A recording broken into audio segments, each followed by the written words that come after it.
Series operation of thyristors. For high voltage applications, two or more thyristors can be connected in series to reach the voltage ratings of the application. However, due to the protection spread, the characteristics of thyristors of same type are not identical. For the same off-state current, their off-state voltages are different.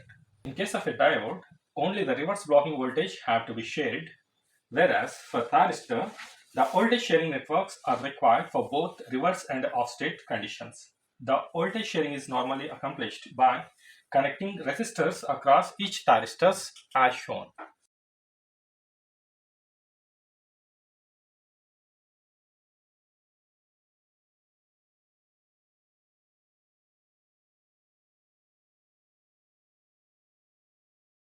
For equal voltage sharing, the off-state currents are different as shown in the figure.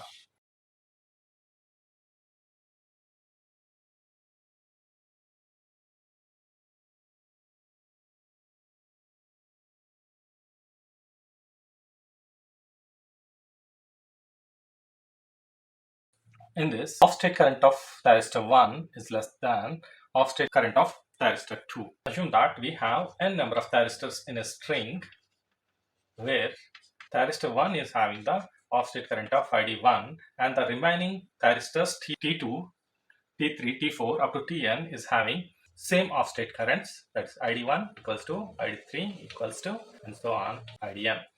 Since the thyristor T1 is having least off-state current, T1 will share higher voltage.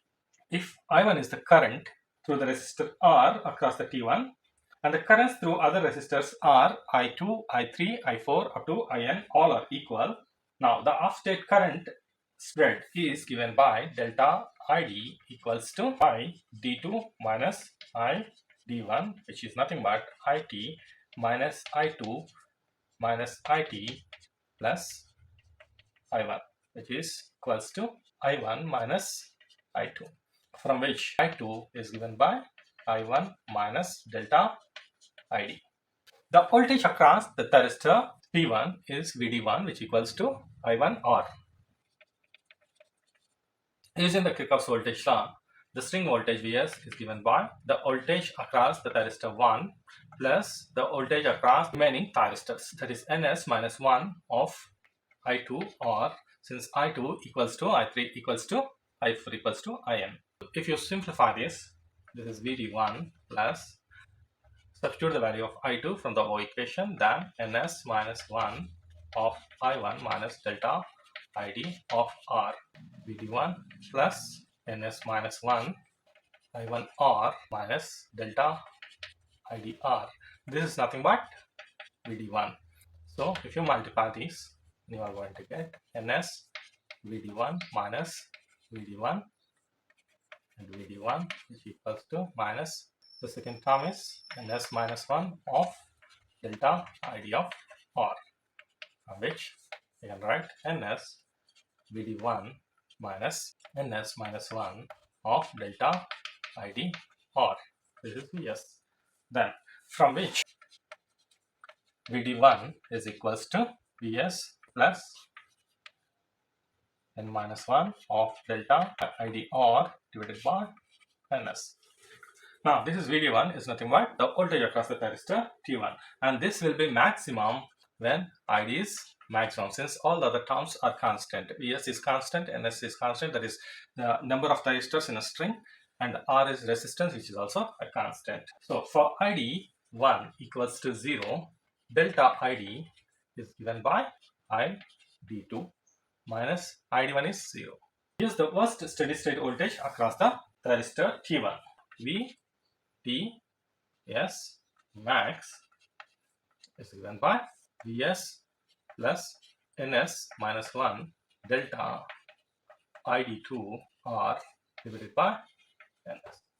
During the turnoff, the difference in stored charges causes difference in the reverse voltage sharing. The thyristor with the least reverse recovery time will face the highest transient voltage.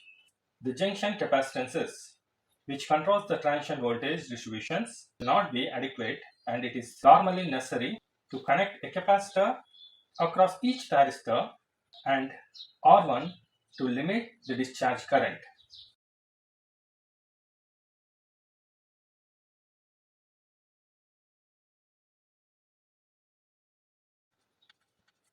This RC network is generally used for both transient voltage sharing and dV by dt protection. The transient voltage across the T1 can be determined, that is delta V is given by R delta ID, which equals to Q2 minus Q1 divided by C1, which equals to delta Q divided by C1, where Q1 is the stored charge of T1 and Q2 is the charge of the other thyristors, such that Q2 equals to Q3 equals to Q4 up to Qn, and Q1 is less than Q2. Now substituting these values in the above equations, we'll get Vd1 equals to 1 minus ns is taken out, then Vs plus ns minus 1 or delta id is nothing but delta q by c. So delta q by c1. In the worst case, that id1 equals to 0, then q1 equals to 0, delta id of r equals to q2 by c1. Then Vd T of max is equals to 1 by ns Vs plus ns minus 1 Q2 by C1. A derating factor, which is normally used to increase the reliability of the string, is defined as that drf equals to 1 minus Vs divided by ns V ds max.